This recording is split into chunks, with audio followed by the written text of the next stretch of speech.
Hello বন্ধুরা, আমি প্রিয়াঙ্কা। আগের ব্লগে আপনাদেরকে বলেছিলাম নিয়ে আসবো আপনাদেরকে আবার সোনাঝুরির হাটে। গাছের মাঝখান দিয়ে সূর্যটা কীরকম উঁকি মারছে দেখুন, খুব সুন্দর লাগছে দেখতে। অল্প একটু রেস্ট নিয়ে সোনাঝুরির হাটে এখন চলে এসেছি। এখন অল্প রোদ আছে, গরমটাও বেশি নেই। চারিদিকে এত সুন্দর রং বেরঙের জামা কাপড়, হাতের কাজ দেখলেই মনটা ভালো হয়ে যায়। বিভিন্ন রকম প্রিন্টের কুর্তি, টপ, বিভিন্ন জিনিস সেখানে পাওয়া যায়। আজরাক, ইন্ডিগো, কাঁথা স্টিচ এগুলো যদি আপনার ভালো লাগে তাহলে একবার চলেই আসতে পারেন এই সোনাঝুরির হাটে শপিং করার জন্য। তবে শপিং করার সময় কিছু কিছু জিনিস মাথায় রাখতে হবে, যেমন একবার বার্গেনিং করতে ভুলবেন না। আর জামা কাপড়ের রঙগুলো অবশ্যই দেখে নেবেন, যেহেতু এনারা ওপেন এয়ারে বসেন সেহেতু অনেক সময় ফেড হয়ে থাকে কিছু কিছু পোর্শন। এই ধামসা মাদল বাজিয়ে সাঁওতাল নাচ আর গান এই হাটটাকে যেন আরও জীবন্ত করে তোলে। আপনি যদি এদের সাথে তালে তাল মিলিয়ে নাচতে চান তাহলেও সেটাও করতে পারেন। আর শেষে যদি আপনি এদেরকে খুশি হয়ে কিছু দান করেন তাহলে এদের মুখের হাসিটাই আপনার মুখ ছুঁয়ে যাবে। চলুন, এখন দুটো নিয়ে নিয়েছি মালকাটন। বাঁ দিকেরটা আমার শাশুড়ি মায়ের, ডান দিকেরটা আমার। সোনাঝুরির হাটে কী কী কিনলাম তা পরে আরেকটি ব্লগে আমি শেয়ার করব। সোনাঝুরি থেকে বেরিয়ে গেছি, পাশেই এই জায়গাটি দেখতে পেলাম। দেখুন কত সুন্দর জায়গাটা, আর আকাশটাও পুরো লাল হয়ে আছে, আর এখানকার মাটিটা তো এমনিই লাল।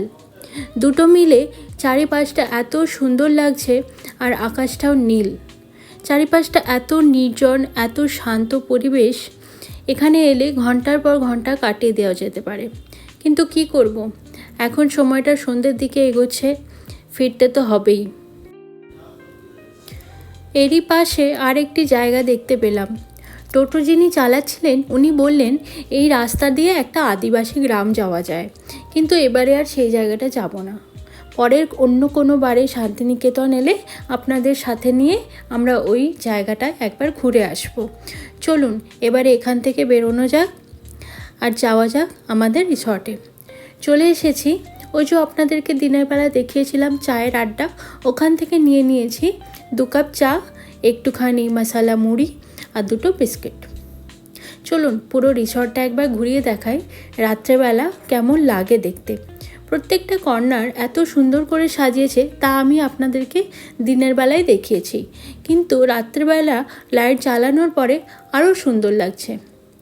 দেখুন এই পোর্শনটা কত সুন্দর লাগছে দেখতে। আপনি যদি বন্ধুবান্ধবের সাথে আসেন এই রিসর্টে, তবে এখানে দেখুন চেয়ার টেবিল দেওয়া আছে, এখানে বসে রাত অবধি আড্ডা দিতে খুব ভালো লাগবে।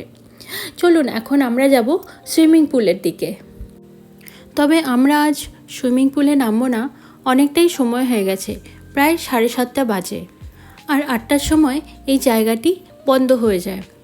এখানে সুইমিং পুলে নামার একটি নিয়ম আছে, এখানে সুইমিং কস্টিউম ম্যান্ডেটরি। আপনি যদি বাড়ি থেকে আনেন তাহলে ঠিক আছে, নাহলে রিসেপশন থেকে গিয়ে কালেক্ট করে নিতে হয়। আর এখানে চেঞ্জিং রুম আছে, ওখানে আপনি চেঞ্জ করে নিতে পারেন। কিন্তু সাইজ নিয়ে ভাববেন না, এখানে বিভিন্ন রকম সাইজের সুইমিং কস্টিউম আছে।